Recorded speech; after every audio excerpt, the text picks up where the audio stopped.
Hey guys, and welcome back to my channel, or hi if you are new here today. In today's true crime video, we will be discussing the case of Rebecca Watts, who was a 16-year-old girl who went missing from her family home, and the person responsible was quite a shock to everyone involved in this case. Please be advised that this video is covering a true crime case, so decide for yourself whether you want to consume that type of content or not today. Please forgive me for any mistakes. I was not present at the scenes of any of the crimes that we discuss in my videos. I simply take information that has been made public online and curate my videos from that. So in February of 2015, two very concerning Facebook posts were made by a very worried father by the name of Darren Goldsworthy, and he was making posts online saying that his daughter Rebecca Watts had gone missing. These posts originated from the area of Bristol, which is a popular city located in southwest England. The first post featured a photo of a young girl with the caption, "Please share, missing 16-year-old girl. Please private message if you have seen or know anything." The second post followed shortly after, reading, "Please, if anyone has seen or heard from my daughter, just let me know she is safe. She went missing Thursday, February 19 at 11:15 a.m. to meet her boyfriend and never arrived. She hasn't been seen by any of her friends. Police have started a search. I'm really scared now. I want her home." These Facebook posts gained quite a lot of attention in the coming days after the post was made, and the posts and Becky's photo were being reposted hundreds and hundreds of times by the greater community of Bristol. Flyers started appearing all over the city of Bristol, appealing to the public to please help this family find their daughter, along with Becky's photo, and there was even a hashtag on Twitter that had started to trend, which was hashtag Find Becky. Becky was described as white, about 5'4", with a slim build, with reddish brown long hair, and that she may be wearing or carrying a blue puffer jacket with her. Becky's father Darren said it was extremely out of character for Becky to not let anyone know where she was, and for this amount of time as well. So at the time of this case, Becky Watts was a 16-year-old girl born in 1998, living in Bristol, England. Becky's mum and dad separated when Becky was very young, however she still had very close contact with both her parents. Becky and her older brother Daniel lived with their father Darren since the separation of their parents, and Darren loved his kids so much. He was always there for them and completely doted on them. Darren started seeing his new partner Angie when Becky was around 6 months old, and Darren just fell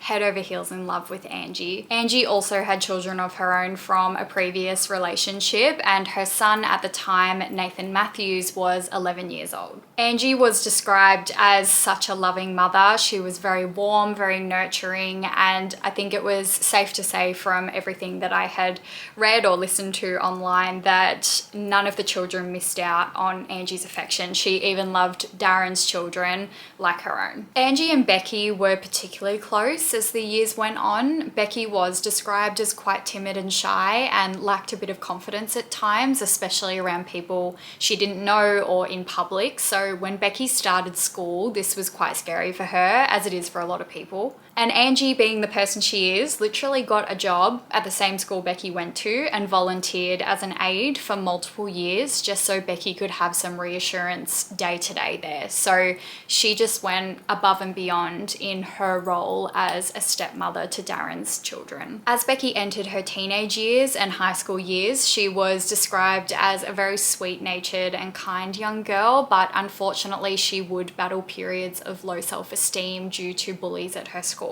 These bullies targeted Becky constantly about her weight, which is just so cruel, and the bullying wasn't just verbal, it was physical as well. There was a time where a group of students allegedly pulled Becky's jacket off her while she was wearing it and threw it away. So it was physical as well, which is terrible. Becky always was coming home in tears to Darren and Angie, saying that she had no friends, nobody liked her, and that the bullying was just so bad. And obviously her parents were very, very concerned. Darren and Angie would console Becky as much as they could, and they really did try to do what they could. They went to the school and asked them, to stop this and to discipline the children that were bullying their daughter, but nothing seemed to stop and the bullying didn't didn't seem to cease. Because these bullies were constantly targeting Becky's weight, she did start to battle really hard with negative body image, and she was later diagnosed with an eating disorder. She was also diagnosed with social anxiety, and her father Darren said that they almost lost Becky to this eating disorder, but thankfully they were able to rehabilitate her with education given by the hospital. This period of time was very, very difficult. Obviously, Becky's dealing with her things. Her family is trying to deal with the fact that Becky's dealing with these things. And also on top of this, Angie unfortunately was diagnosed with MS. MS interferes with a person's nervous system, so their brain and spinal cord, and it sort of eventually leads to a lot of loss of movement. It can include loss of sight. Their balance can be affected. So obviously everyday things start to become a real challenge for the patient. So Angie, being a mother figure to the household, it was going to be a real challenge for them. Although it was very tough on the family, Becky really wanted to give back everything that Angie had given to her support-wise, so she did everything that she could to help. And it was at this time that Darren asked Angie to marry him, which everyone was ecstatic about.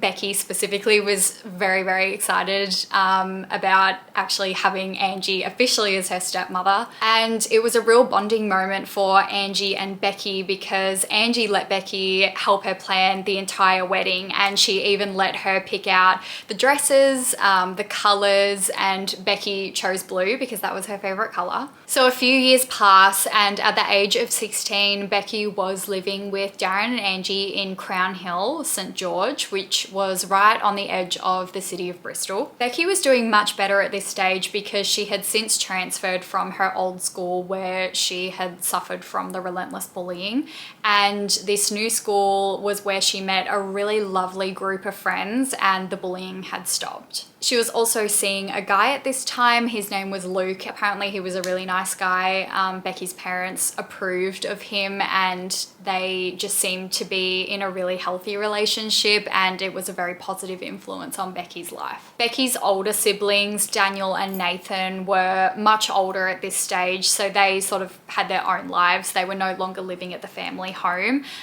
so they would come back and visit often to drop in and say hi to the family. Nathan Matthews, who was Angie's son, often came by to the house with his girlfriend, 21-year-old Shauna, and they had a young child together, a daughter, and Angie actually had Shauna taking care of her with her MS diagnosis, so she needed some more help. So Nathan and Shauna would come by with their daughter and drop in and say hi to the family, and Shauna would be assisting Angie with tasks she needed around the house, as well as taking her to appointments and other things that she might need. So on the morning of February 19 in 2015, Becky and her boyfriend Luke were texting back and forth. Becky was explaining that she was just at home in her room listening to music, and Luke said that he would like to see Becky later in the day, but first he had to go to the dentist and get a haircut. So at around midday, Luke sent a check-in message to Becky saying that he had finished up at the dentist, but he was met with no response. Luke just brushed it off, thinking she's probably just preoccupied doing something else or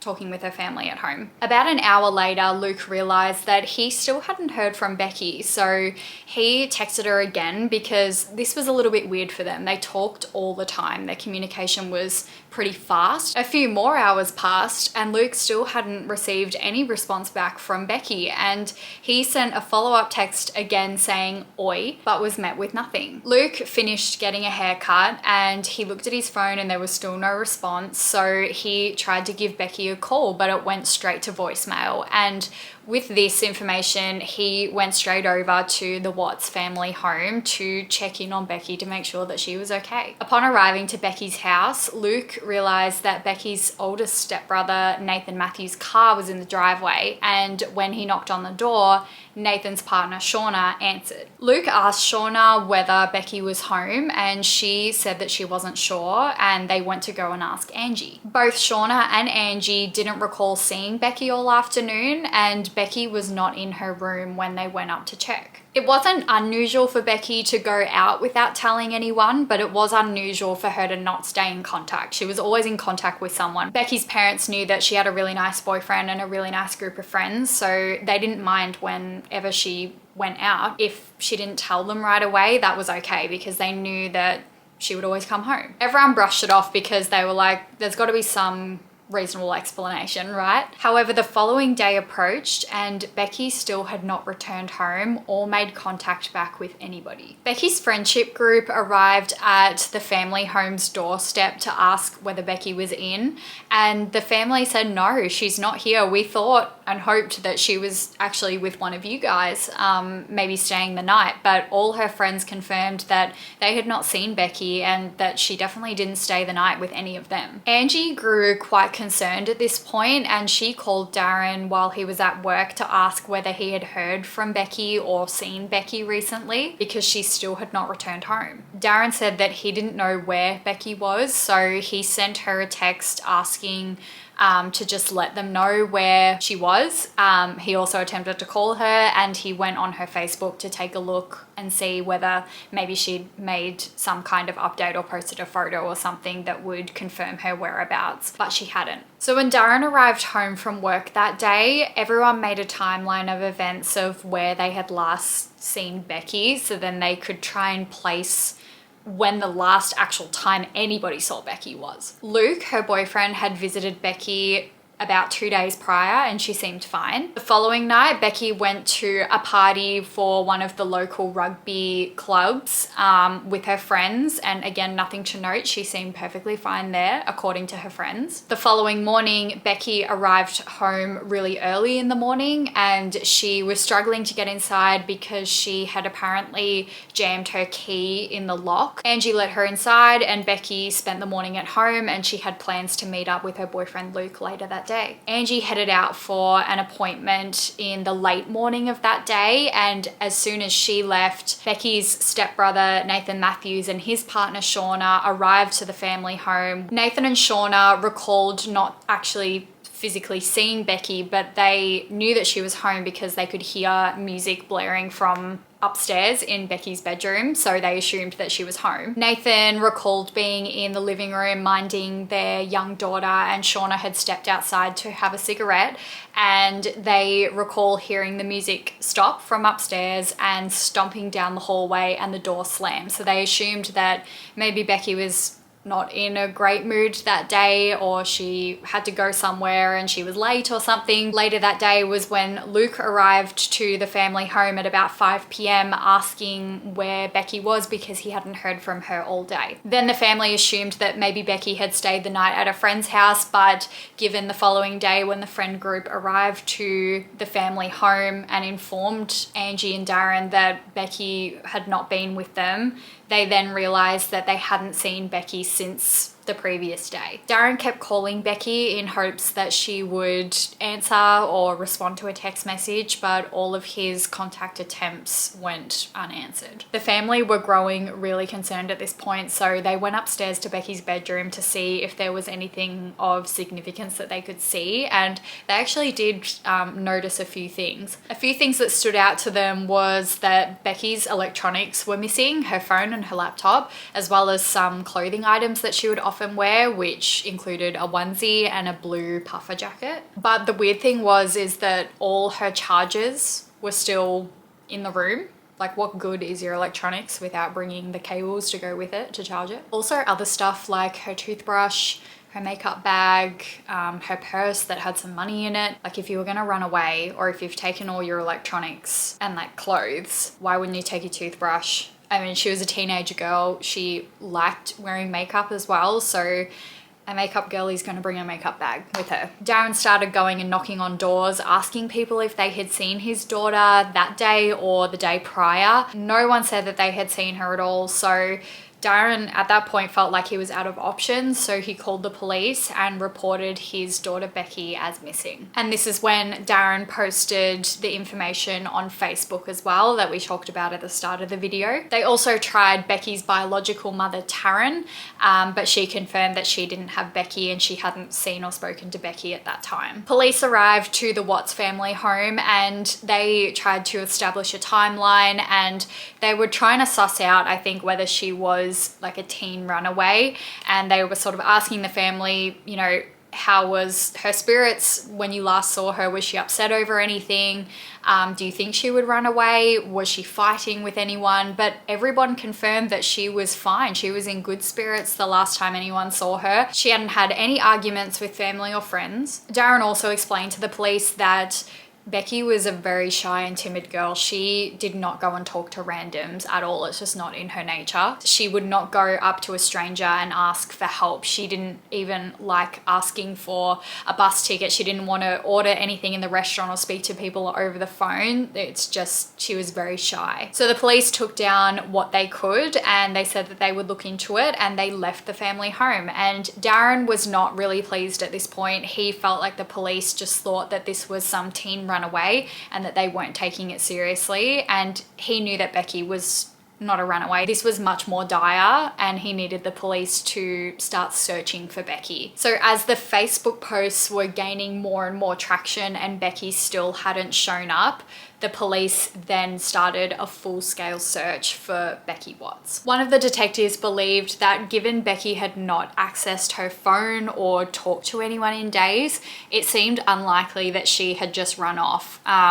He had a very strong suspicion that foul play may have been involved. Detectives informed the media and the community to be on the lookout for Becky Watts, and that she may be wearing a blue puffer coat, as that was missing from her bedroom, but the detectives didn't seem to be informing the media that Becky could be in any kind of danger, which she absolutely could have been. A press conference was held and Darren appealed for any help possible and appealed directly to his daughter Becky, just in case she was watching, and felt like she had created such a craze and was embarrassed of, you know, coming forward to return home now.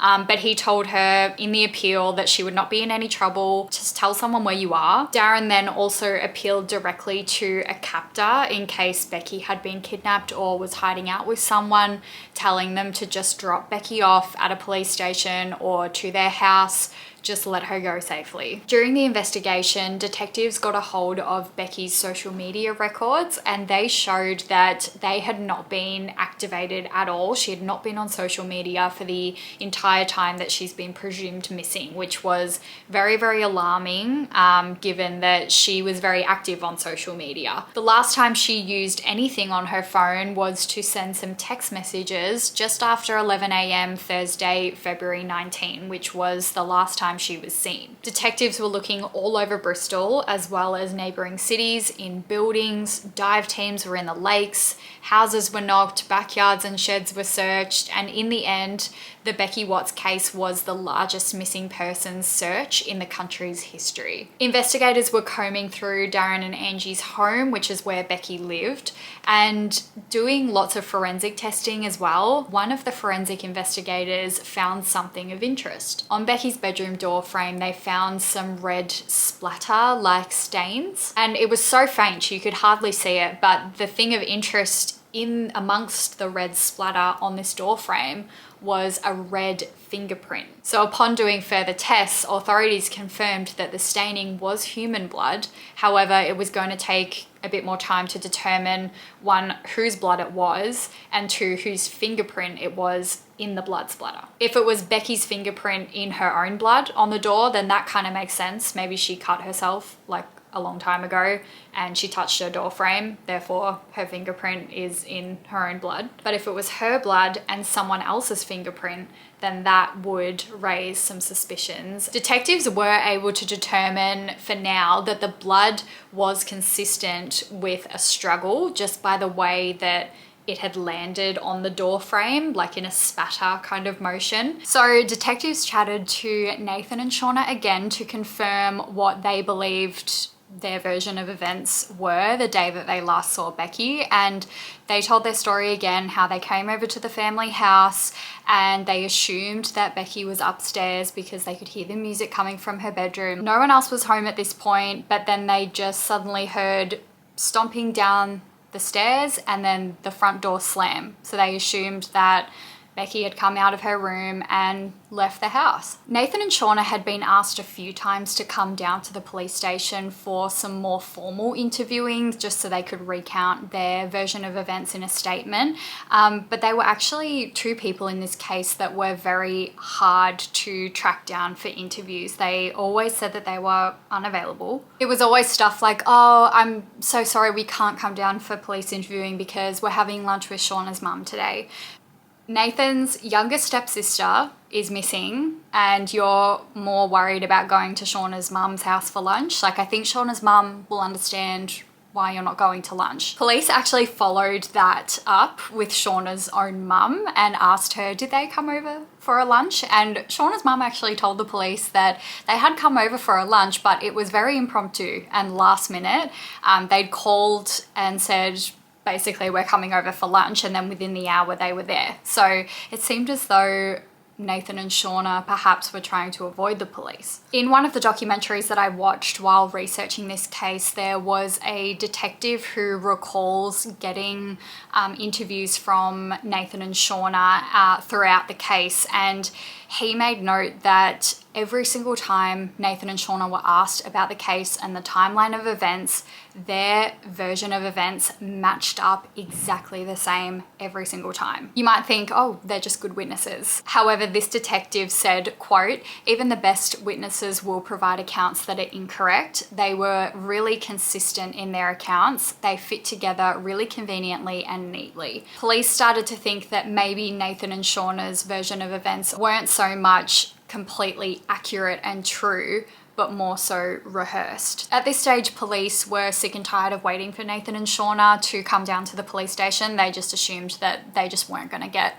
their formal interview that they wanted with them. So they decided to make a surprise visit to Nathan and Shauna's house. And what they found there was very interesting. So police rock up to the front door and Nathan Matthews answers the door, and police note that he looks a little bit disheveled, like he's a bit tired, but he was more than willing to let the police inside. He said that he apologized that it's a little bit messy, but to come on in. But a little messy was definitely an understatement. The house that Nathan, Shauna and their young child occupied was described as complete squalor and filth. Every single room was just packed with stuff, and I think by the sounds of the descriptions from police that went into the house, it sounds as though that they may have been hoarders. You couldn't even walk around in the house properly or freely. You couldn't open doors and cupboards. There was just that much stuff in there, and the smell, rubbish, dirty dishes with food rotting on them,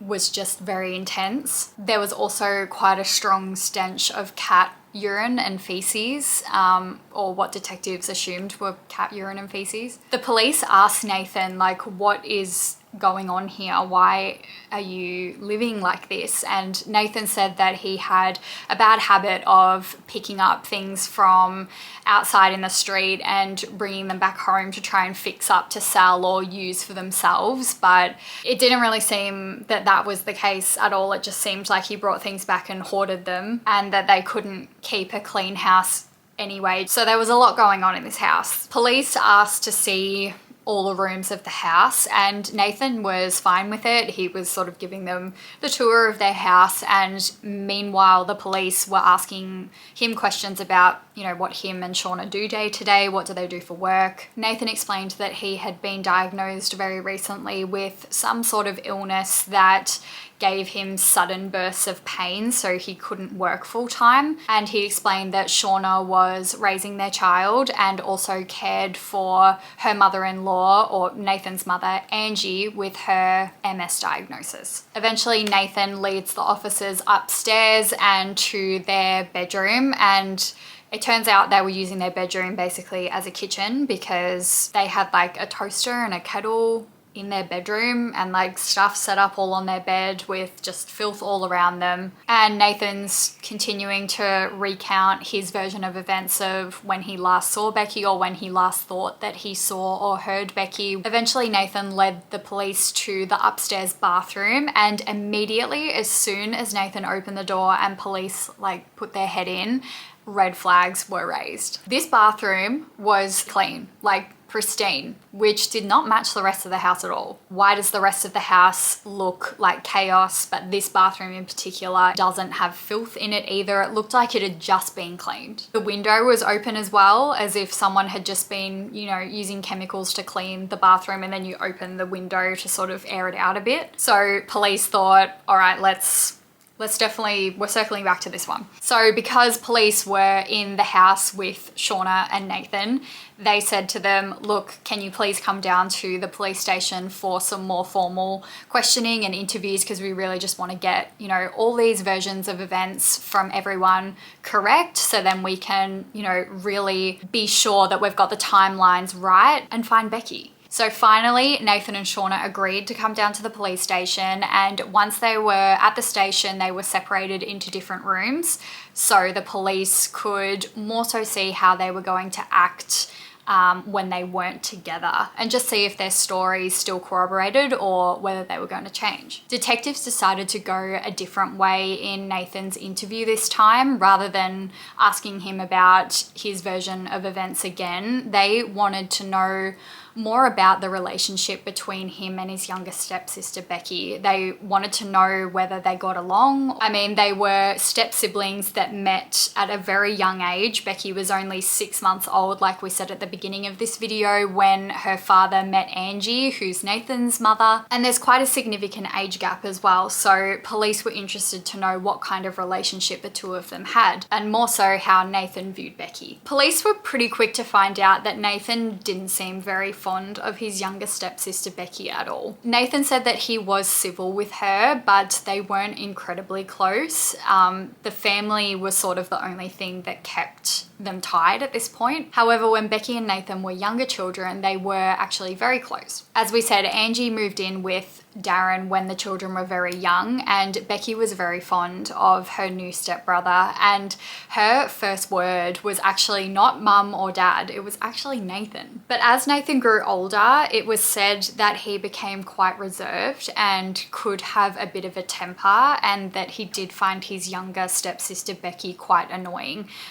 They didn't really share any kind of bond anymore. Becky's father Darren thought that maybe this came down to a jealousy issue with Nathan, that his mother and Becky were bonding quite a lot as Becky grew older, and that he felt maybe he was missing out on his own mother's attention. Nathan also had a very strong opinion that Becky's eating disorder was not real, and that she was just making it up for the attention, particularly to get attention from his mother Angie. So clearly getting some kind of hostile vibes here. In the other room, Shauna was being interviewed, and they took the same approach. They wanted to know some information about Shauna and Becky's relationship, but also maybe Shauna's view on Nathan and Becky's relationship as well. So when police asked Shauna about her own relationship with Becky, she said that the two of them had grown quite close recently, especially since Shauna was now caring for Angie a lot more, so she was around the house and the family more. She said she was finding it very hard that Becky was missing. However, Shauna seemed to have the same view as Nathan, saying that she agreed Becky was spoilt and selfish. Police thought that maybe Nathan and Shauna's opinions were sort of stemming from the fact that Becky had somewhat of a nice upbringing. Obviously, Nathan came from a broken home. That's why Nathan and Becky met in the first place. Shauna also came from a broken home and was in and out of foster care for a while. She had a lot of siblings as well, like 7. So a lot of Shauna's direct family is in and out of the system, I'm assuming. Nathan was 21 years old when he met Shauna. Meanwhile, Shauna at the time was only 14 years old when she met Nathan. Darren and Angie did not approve of this relationship at all when Nathan brought 14-year-old Shauna home at the time. They just were very weirded out by the age gap. He was 21, she was 14. They just felt that it was completely inappropriate. And when Nathan brought Shauna home, this really worried Darren because it wasn't the first time that Nathan had had a run-in with young or underage girls before. Darren recalled that there was an incident one day when Nathan was about 19 years old. He rocked up to the family house with multiple girls in his car who were clearly underage. Darren was absolutely appalled with this and told his stepson Nathan, you know, like, what are you doing? This, you can't be doing this at all. Take these girls back to wherever you picked them up from. And never do that again. When Nathan brought Shauna home, Nathan and Shauna both lied about Shauna's age, even though she was 14. They tried to tell Darren and Angie that she was 16, and Darren and Angie both were like, you guys are full of it. Bring us Shauna's birth certificate that says that she is 16 years old and we'll leave it alone. But Shauna never brought a birth certificate until she actually turned 16. Then she presented them with the birth certificate. And Darren and Angie were like, yeah, cool. 2 years later. I think it was later after this case came to light, but ex-friends of Shauna's throughout her time growing up had recalled that Shauna was the biggest liar ever. She would lie all the time and about really serious stuff as well. She made up that she had cancer or was pregnant. When Angie's MS diagnosis was worsening, they needed more care, and Shauna was, you know, really eager to, she put her hand up like, I can come over and help you out. And at the start, Darren and Angie were really appreciative of it, but they soon realized that it seemed as though Nathan and Shauna didn't really care about helping Angie at all.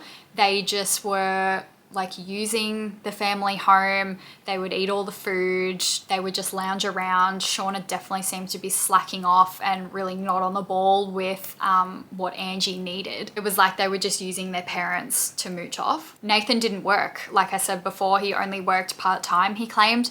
And Darren actually approached Nathan and said, how about instead of using all our food and all our electricity and like just slacking off around here all day, why don't you go get a job to support your family and fill your fridge with food and actually, you know, do something with your life? But Nathan used his imaginary illness that we talked about, saying, I can't work because I have this diagnosis that prevents me from working, so I can't. Darren knew that his stepson didn't have any kind of illness that prevented him from working.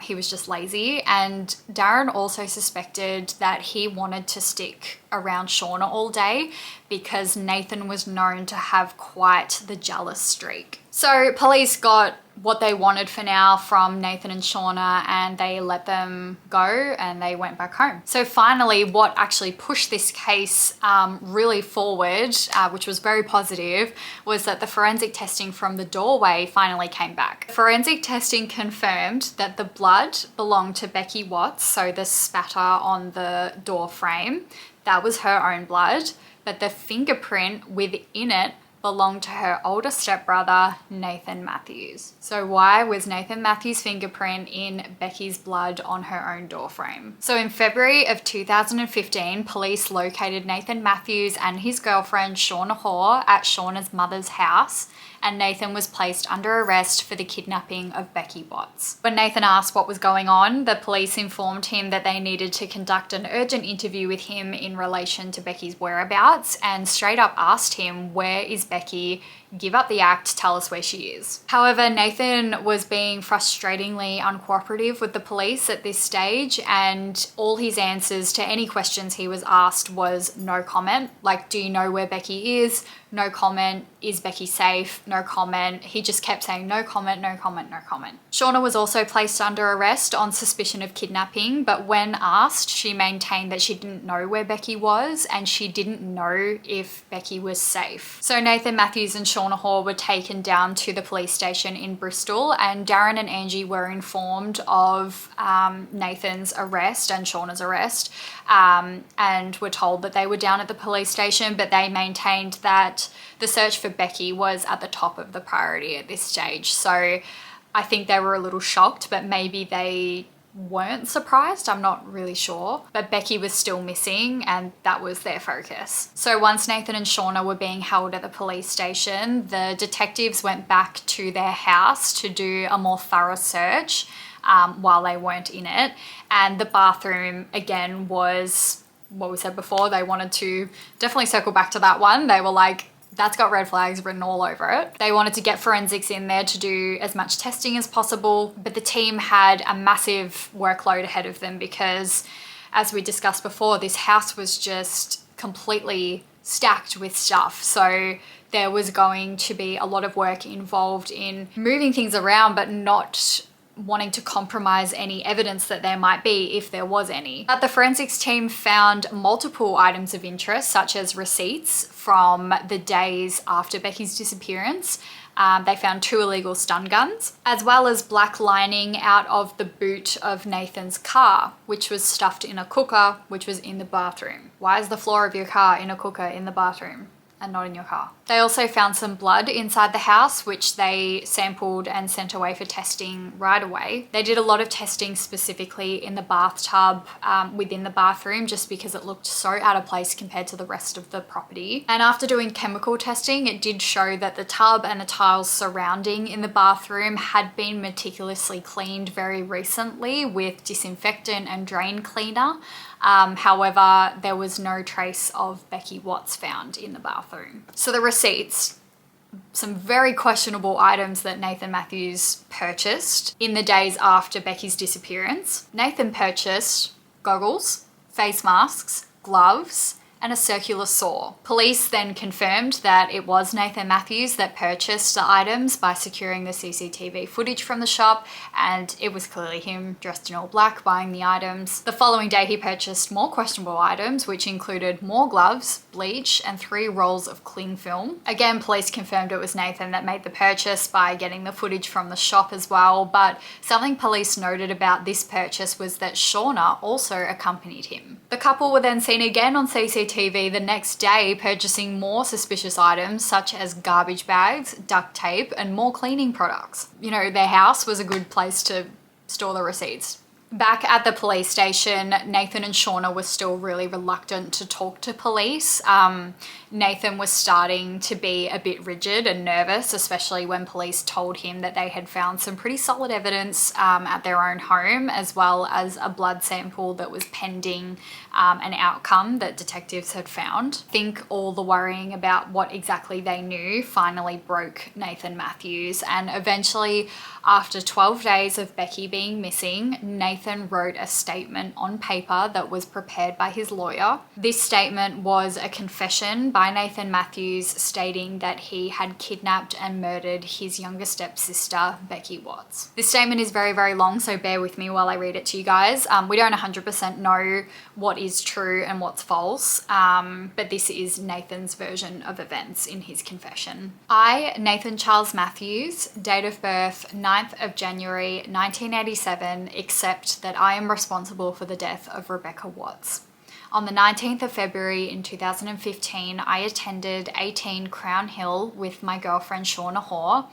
18 Crown Hill is where my mother lives with Darren Goldsworthy. Rebecca Watts also lived there. Shauna is my mother's registered carer, so we regularly go to the house to help with housework and other work my mother needs. Although we usually are there Mondays, Wednesdays, and Fridays, we did go there on other days. On Thursday, 19th of February, part of the reason of going was to return a tin to my grandmother. My grandmother was due to take my mother to a medical appointment and bring her back. In my car, I had a large bag, a stun gun device, handcuffs, tape, and mask. I had developed an idea to scare Becky by kidnapping her. I wanted to kidnap her to teach her a lesson. I believed that she was selfish and her behaviour towards my mother was a risk to her health. When we got to 18 Crown Hill, we let ourselves in with a key my mother had left in the recycling box. Upon entering the property, we all went to the front room. A few minutes after arriving, Shauna said she wanted a cigarette and went to the garden. I went to the boot of my car and took out a bag which contained the items. I took everything upstairs to the landing. I think I then took the items out of the bag before knocking on Rebecca's door. She replied, "What?" or "Hello," and I said, "Can I see you a minute?" or similar words. Rebecca then opened the door. I'm wearing a mask. I cannot be sure in which order things happened when she came to the door, but I used the items I had to subdue Rebecca. During a short struggle, my mask slipped and she was able to see my face. This caused me to panic and I strangled her when she was partially in the bag. I collected the items I had used, put them and Rebecca into the bag and zipped up the bag. I also took her phone, tablet and laptop together with shoes, some clothes and a duvet cover from the spare room in a separate bag. I took everything downstairs and put it into the boot of my car. Back in the house, I waited to hear Shauna, then slammed the front door shut. Before going to the front room, I checked that Shauna was not in that room. The rest of the day at the house goes as it normally would if we were there. We leave at about 7 p.m. The rest of the evening passed as usual, but I could not recall what we did. After Shauna went to bed and was asleep, I waited a while and went out to the car and brought the bags into the house. The following day, we went back to 18 Crown Hill and tried to behave as normal. I tried to behave as normal as I could. When we returned to 14 Cotton Mill Lane, which for reference for you guys is Nathan and Shauna's house, I again waited for Shauna to be asleep. This time I collected the bag with Rebecca's body and placed it in the bath. In order to stop Shauna from using the bathroom the following morning, I poured drain cleaner down the toilet so I could tell Shauna it was blocked again. The toilet would often get blocked and I knew Shauna would not go in the bathroom. I also locked the door. My memory of the days that followed is not perfect, so I'm not sure what day I returned to 14 Cotton Mill Lane, having left Shauna at my mother's, but I think it was the Saturday. When I got back to 14 Cotton Mill Lane, I tried to dispose of the body by cutting it up with a circular saw. Initially, I wrapped the body parts and took them back downstairs and hid them. I'm not sure how many days later, but on another day, I took the body, saw and other items to 9 Barton Court, Barton Hill, and placed them in a garden shed. I took them to this address with 2 people. I did not tell them what was in the bags and the box and said I would collect them in a few days. Both of these people are men, but I do not want to name them. I've chosen to give my account by means of a written statement because I believe I have mental health and learning difficulties that make it difficult for me to say it out loud. Also, I find it difficult to express the detail of this account in spoken words. I would like to add that my denials to date have been motivated in part by the wish to avoid the pain and disappointment these admissions would cause to my partner and family. This statement has been written by my solicitor and it has been read by me, and I can confirm that it is an accurate account. Shauna did not know anything about me causing the death of Rebecca or my attempt to dispose of and hide the body. Had she known, she would have reported me to the police. Apart from this statement, I will exercise my right to silence. So Nathan Matthews was formally charged with the murder of Becky Watts, and police went to the address Nathan disclosed in his statement on Barton Ave, where he said he disposed of Becky's body. Police were greeted by a man named Donovan at the house on Barton Ave when they arrived, but Donovan said that this was actually the house of his twin brother, Carl. Police asked to search the property, which Donovan let them inside, and as soon as they reached the backyard of the property, police saw a garden shed, just as Nathan had stated in his confession. Inside the garden shed, police found several black garbage bags, boxes, bags, and suitcases. When police opened one of these suitcases, they were packed full to the brim of smaller packages wrapped in cling film, which is something that Nathan Matthews had purchased as per the receipt that we talked about earlier. As investigators unwrapped one of the small parcels found in the suitcase, they were met with a very gruesome discovery. There was a human right hand wrapped up in this cling film parcel. And as you can guess, the rest of the small parcels were various human body parts that had been wrapped up and stored away. There was also a bag containing a knife that had blood on it and hair contaminating it. Other items that were found in the boxes and bags located in this shed with the body parts were handcuffs, screwdrivers, goggles, face masks, drain cleaner, and a shower curtain. Police were also able to locate a circular saw, which was in amongst all these items, and this circular saw had blood on it as well. There was also women's clothing, shoes, and electronics found in the shed, and based on Nathan's statement, he did say that he took Becky's stuff with him, or some of Becky's stuff with him. And a clothing item found in particular, which was even something that Darren mentioned in his Facebook post that Becky might have on her when she initially went missing, was a blue puffer style jacket. So once detectives went through everything in this garden shed, they sent all the body parts off to the coroner for a post-mortem exam. The exam revealed that the body parts had actually been somewhat preserved quite well, just because they had been wrapped so tight.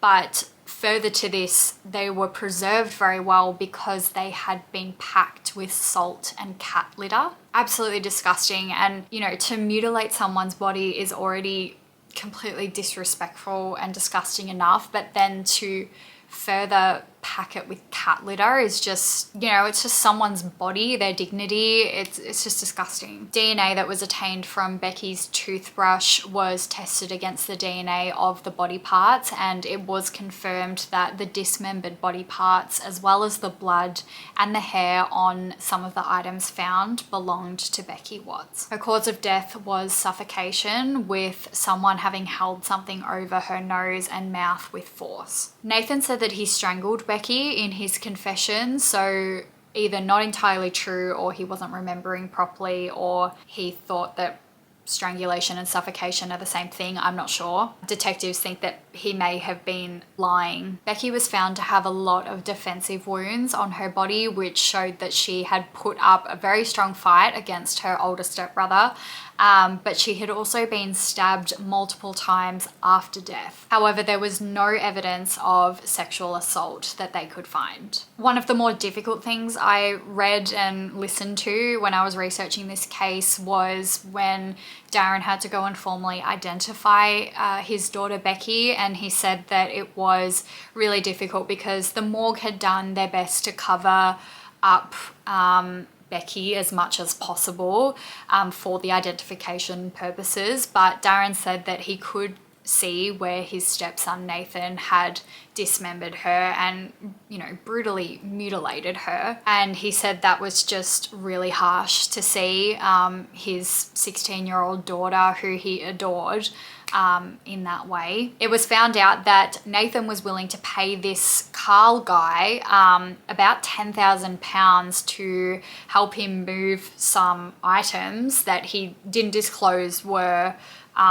body parts or weapons or anything, and asked to store them at the shed, and then Nathan was going to come, you know, however many days later and pick up the items and take them away. He just needed some temporary storage. So this Carl guy asked his other friend James to help him with this, to move all this stuff into his house, into his back garden shed. And he was going to give him half of the £10,000. So the two men agreed, and they went and met Nathan and Shauna at Nathan and Shauna's house on Cotton Mill Lane. The men said that Nathan never told them what was in the bags and the boxes that they were moving. They assumed that maybe it was something illegal, but they never assumed that it was dismembered body parts. They thought that maybe it was probably drugs or stolen electrical goods. So then they left Shauna at Nathan and Shauna's house, and Nathan drove with the two men with all the items to the Barton residence. So the two men, Carl and James, were then arrested for the murder of Becky Watts, charged with assisting an offender. There were two other people charged with assisting an offender. Carl's 23-year-old girlfriend, Jaden.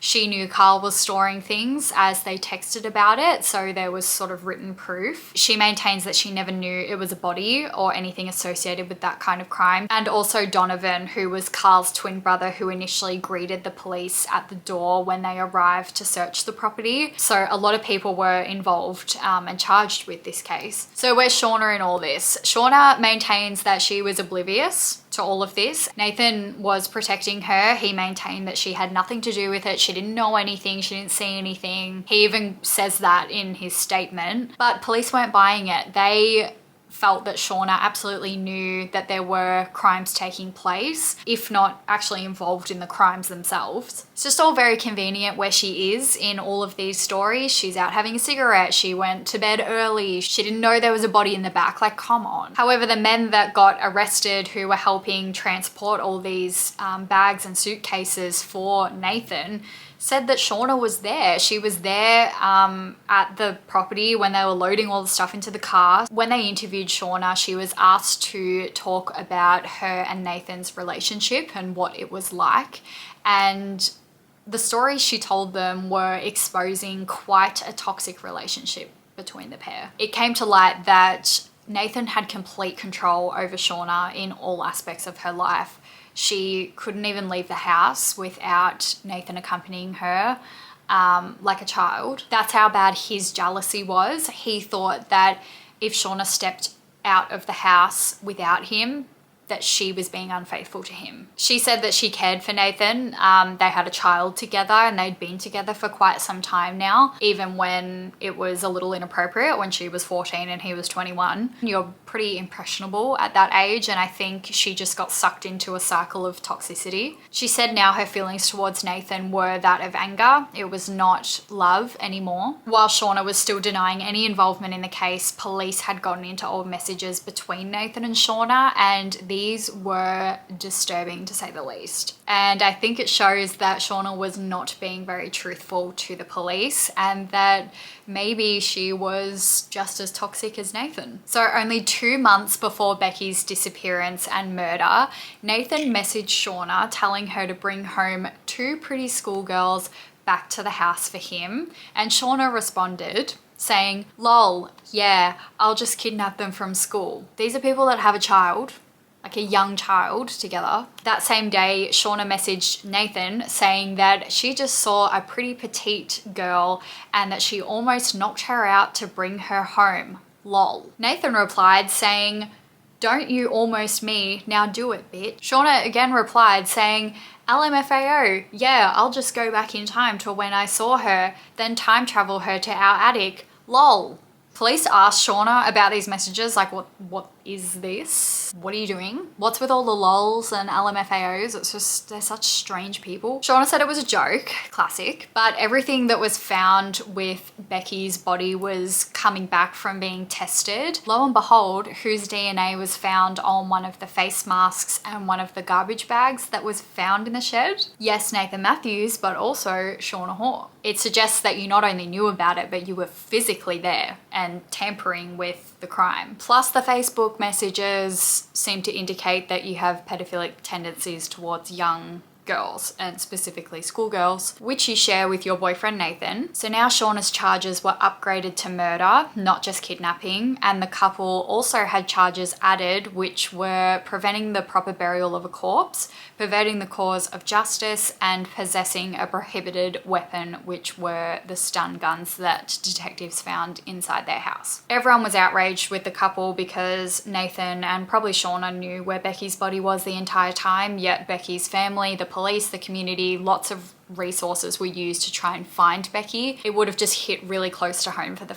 poor family. A proper funeral was held in honor of Becky's life, and it was actually held at the same place that Darren and Angie got married, so they thought that that was very fitting. Darren and Angie said at the funeral that Becky's death had touched the hearts of so many people, and it was because of everyone's kindness and support that they knew today would be a fitting tribute to their daughter. As for Nathan and Shauna, their trial began 7 months after Becky's death. They were having a trial because although he wrote a written confession, he pled not guilty to the charges of kidnapping and murder, even though in his confession he confessed that it was him, but he said that it was an accident in his confession. He did plead guilty to the other charges that were against him, but his girlfriend Shauna Hoare pled not guilty to all charges. The story of events was laid out again for the jury. Angie had left Becky in the house to go out to an appointment in the morning, and Nathan and Shauna arrived at the home where Nathan attacked Becky in her bedroom, which she did her best to fight off. After he suffocated her to death, he grabbed some of her personal personal items and packed them away into bags he bought, which shows that he wanted to make it look like a runaway. Becky's date and time of death add up because she stopped responding to messages to her boyfriend and her friends around the same time that she was attacked. When Angie got home from her outing that day, Becky's body was already wrapped up in the back of Nathan's car, and when Becky's boyfriend came over to her house, he was met at the door by Shauna, who acted worried that she had not seen Becky. Unbeknownst to Becky's boyfriend, that Becky's body was literally in the car outside that he most likely walked past, which is just awful to think about. The court showed that Shauna was the one who actually purchased the stun guns as well, and this purchase was made well before the murder took place, unlike the other shopping trips which occurred during the murder. The court went through the disturbing text messages between Nathan and Shauna talking about wanting to kidnap a petite young schoolgirl and keep her for their own sick pleasure and fantasies, which is pretty much just describing Becky. She was a petite frame. She was 16 years old, a schoolgirl. When Nathan and Shauna got home the night Becky was put into the boot of Nathan's car, they ordered takeaway, watched TV, played Monopoly. Nathan rang his boss the next morning and said that he couldn't come because of car troubles, and he went and purchased the items that we spoke about earlier to dismember the body in the upstairs bathroom. After he discarded Becky's remains, the bathroom was scrubbed from top to bottom. One of the witnesses in this case was Nathan and Shauna's neighbor, and they said that they had heard some strange noises coming from the couple's home that night. There was sounds of like scraping, banging, suitcases rolling on the floor, doors being slammed, footsteps running up and down the stairs, and it adds up with what happened that night, and especially the suitcases, because some of Becky's body was packed into suitcases. Nathan then offered the money to the men to store the cases and bags which contained Becky's dismembered body, and the men took everything to the garden shed for storage. Nathan then helped his stepfather Darren curate the Facebook post that ended up going viral. Like, helped him write it and post it on Facebook, knowing full well that Becky was not safe and not even alive. Nathan then took the stand at one point and answered all sorts of questions. He said that he tried to not think or look when he was dismembering Becky's body, and that he thought maybe disposing her out at sea was going to be a good plan moving forward. And he maintained again that he only planned to scare her, never intended to kill her at the beginning in her room. He just wanted to teach her a lesson for being selfish and spoiled.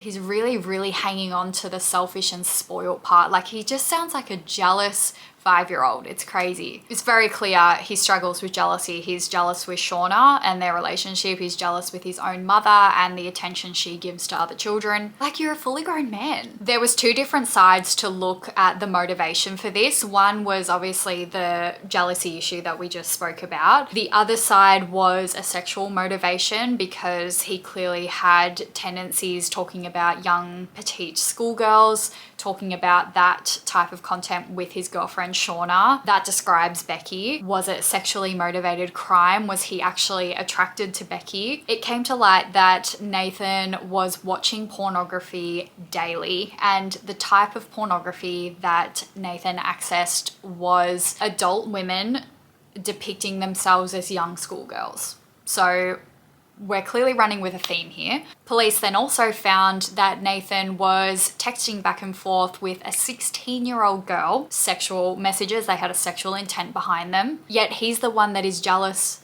that his partner Shauna is going out and cheating on him, and he's the one that's texting 16-year-old girls.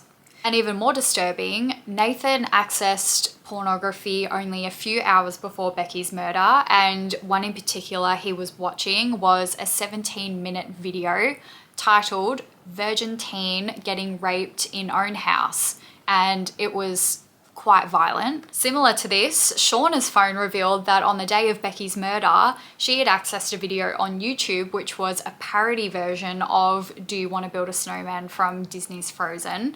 But this version was "Do You Want to Hide a Body?" And I think it goes to show really how immature Shauna was, and them as a couple. If you watch any tapes of Shauna in her police interviews, you'll sort of notice that she acts very strange. Her persona doesn't really match the situation at hand. She's like cheerful and giggly. When she was questioned about this, she said that obviously it was a joke. She didn't actually know that Nathan was hiding a body, but I don't believe that. No one except Shauna's lawyers believed her. The opposing said that it was outright ridiculous that she had no knowledge. She was everywhere Becky's body was. They felt that Shauna had a lot more to do with actually manipulating Nathan to do these crimes for her own pleasure as well, not just Nathan manipulating Shauna all these years. So the trial finished in November of that year, and the judge agreed that this was a sexually motivated case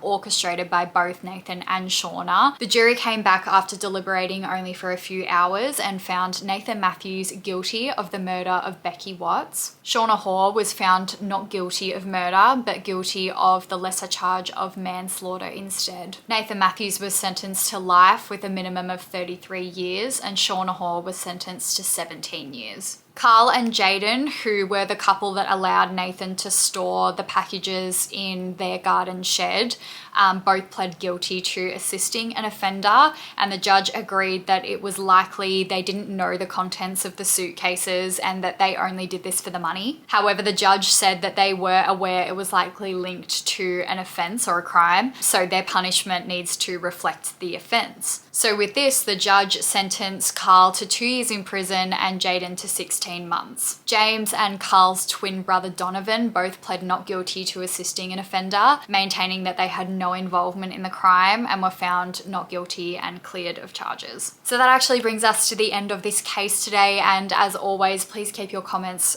respectful if you are going to discuss amongst yourselves or with me. You never know who might stumble across this video and see your comments one day. I appreciate you so much for clicking on my video today and supporting my channel. It does mean the world to me, and I do hope to see you guys in my next video. Bye guys.